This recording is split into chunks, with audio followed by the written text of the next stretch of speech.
Bonjour, bienvenue au numéro 1 de l'émission Lumière que nous organisons ici à la librairie du cinéma du Panthéon. Pour ce numéro 1, nous avons choisi de rendre hommage à Daniel Darieux qui aura 100 ans le 1er mai cette année. Pour cet hommage, nous avons demandé à Dominique Delouche de bien vouloir nous parler de Daniel Darieux.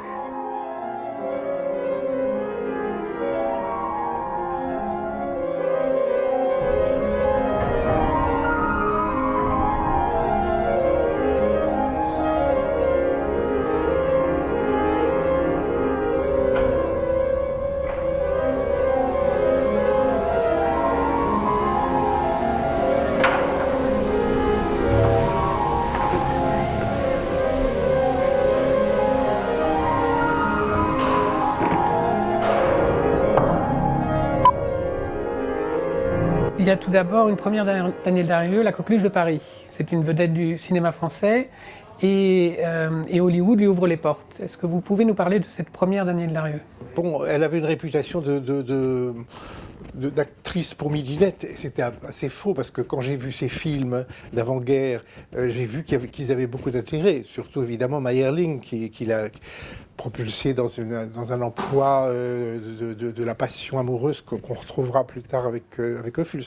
Donc je crois qu'elle a souffert, si vous voulez, d'une gloire très rapide, très populaire, pour après arriver à sortir de sa chrysalide, son côté petite fille capricieuse dont la photo était dans les chambres des jeunes gens, un peu partout, mais elle ne faisait pas partie dans notre esprit de la grande histoire du cinéma.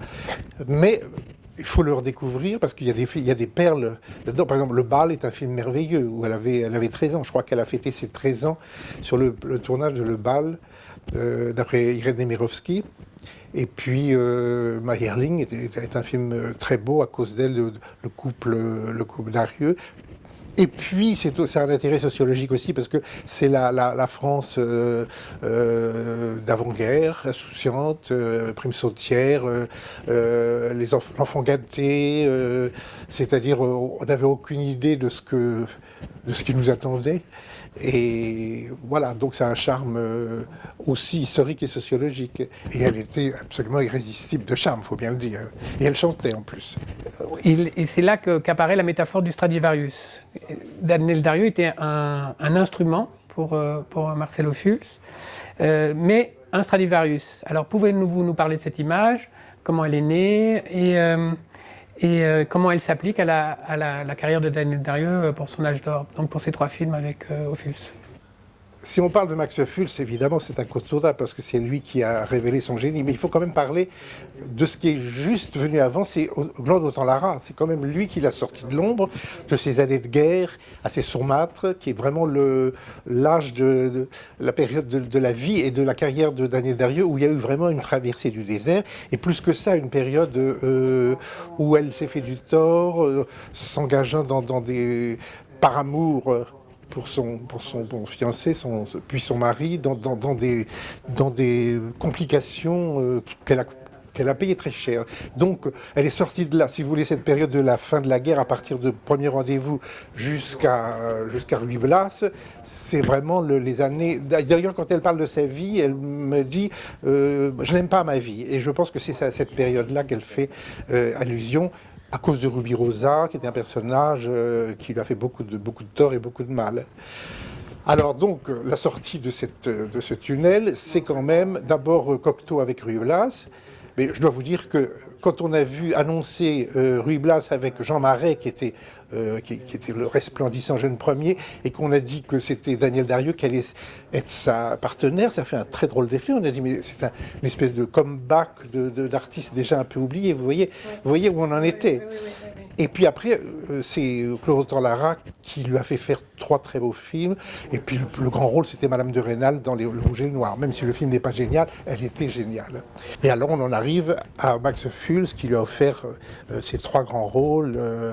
Une prostituée, une femme du monde et une grande passionnée, un personnage de tragédie racinienne presque dans Madame II. Alors ça c'est vraiment l'acmé de la carrière de Daniel Darieux.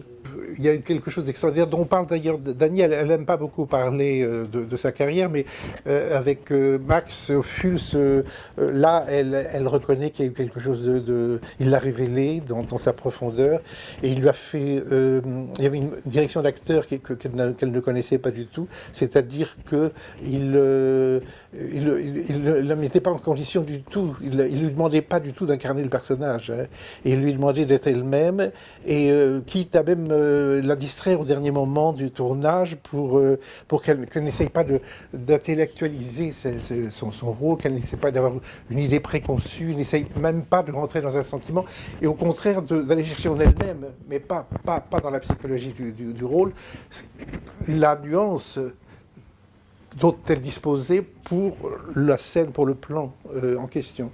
Donc ça, c'est une chose qu'elle ne connaissait pas, et dont elle a su jouer effectivement comme une musicienne, qu'elle est d'ailleurs, parce que vous savez qu'elle a fait beaucoup de violoncelle, et la musique, c'est vraiment son deuxième art, et d'ailleurs, elle est et c'est une actrice musicienne, je veux dire, la façon de marcher, de dire, et celle d'un art musical.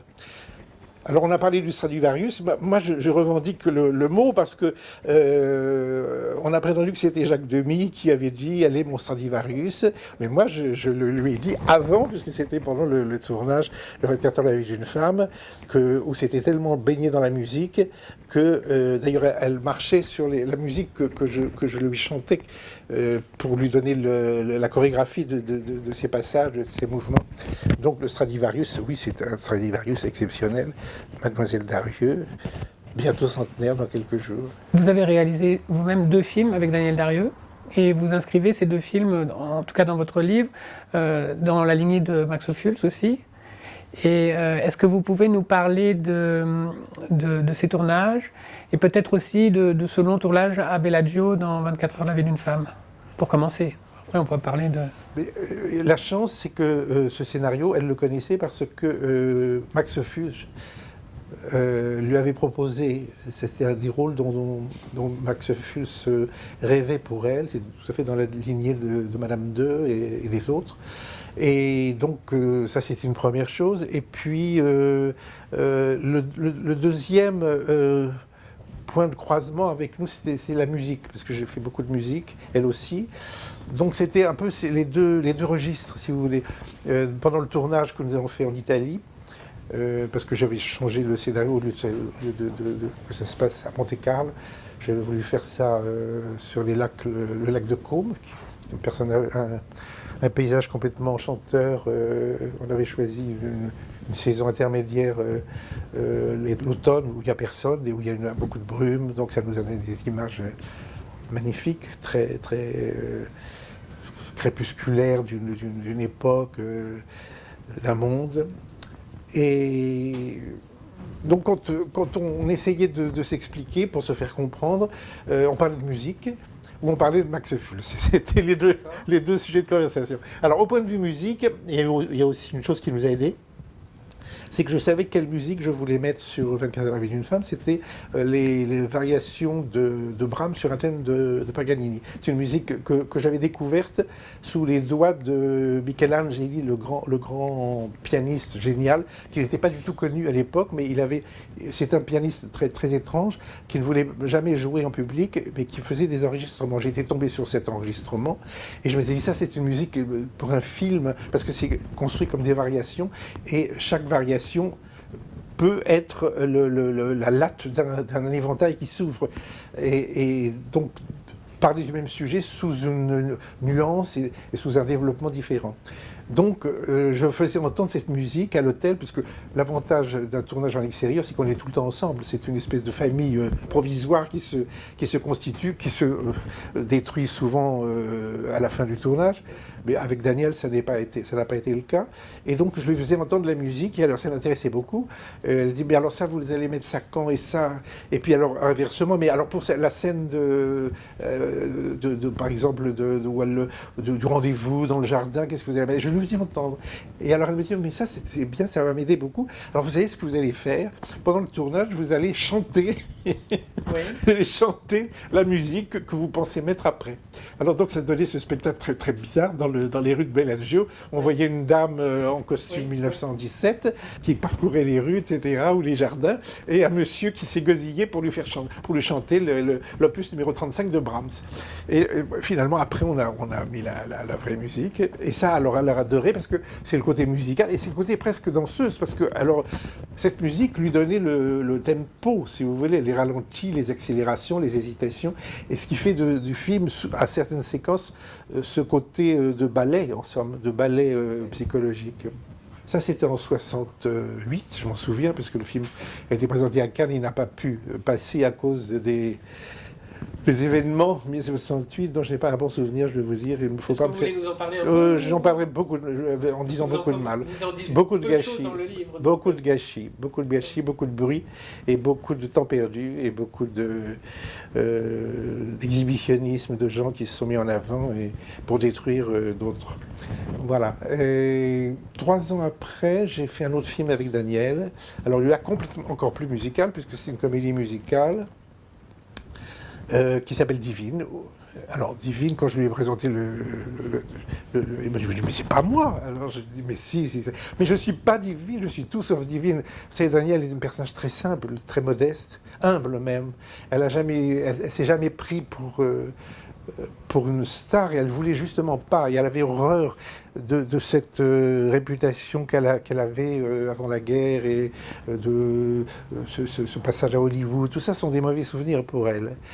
Sa vie et puis c'était lié aussi à son mariage difficile avec Ruby Rosa. Donc sa vie a commencé avec sa vie d'épanouissement et d'acceptation de sa fonction d'artiste a commencé vraiment avec Ophuls et Autant Lara.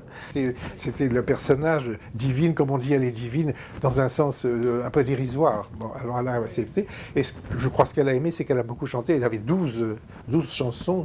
Donc le film est autant chanté que parlé. Et on s'est beaucoup amusé. Le public n'est pas venu. Mais la critique a été bonne, et donc on attend, j'espère un jour le ressortir. Et d'ailleurs, elle l'aime beaucoup. Et maintenant, chaque fois qu'elle passe dans une émission et qu'on lui demande un extrait, elle dit « Je veux que vous passiez Divine ». Alors ça me fait plaisir. Voilà. Oui. On peut revenir en arrière. On va peut-être passer directement à Ozon Téchiné, ou vous voulez qu'on parle de... Oui, mais ça, je ne veux pas parler, parce que je n'ai pas un souvenir très... Oui. Je les ai vus, tous ces films. Oui, mais vous les caractérisez quand même, vous dites que c'est le personnage farfelu... Oui. Non, oui, c'est ça, oui. Oui. Je peux parler de la fin de cette... Vous parlez du côté Folden, oui, c'est ça, voilà. Oui, c'est ça. Qu'on voit notamment chez Ozon. Oui, c'est ça. Vous souhaitiez peut-être c'est merveilleux, parce que ça c'est un registre merveilleux de cocasserie, d'humour. Si vous voulez, elle est toujours belle, parce que même avec des cheveux blancs, elle a dans le coin de l'œil cet éclair d'ironie, d'humour qui ne s'est jamais terni. Elle est toujours scintillante. D'ailleurs, vous savez, je l'ai vue il n'y a encore pas très longtemps, et elle n'est plus celle qu'on a connue au cinéma, mais elle a toujours dans ce regard très très clair cette espèce de scintillement, je dirais, scintillement merveilleux, éblouissant, du reste de sa beauté. Et dans Ozon, alors justement, elle fait une ancêtre, une aïeule, chef de famille, et donc Ozon lui a donné une très jolie robe, parce que c'est sur elle que finit le film, et elle a cette chanson, il n'a pas d'amour heureux. Voilà, et je pense que toutes les autres actrices, vous savez, si les actrices sont joyeuses les unes des autres, mais je pense que là, tout le monde s'est bien genoux devant elle.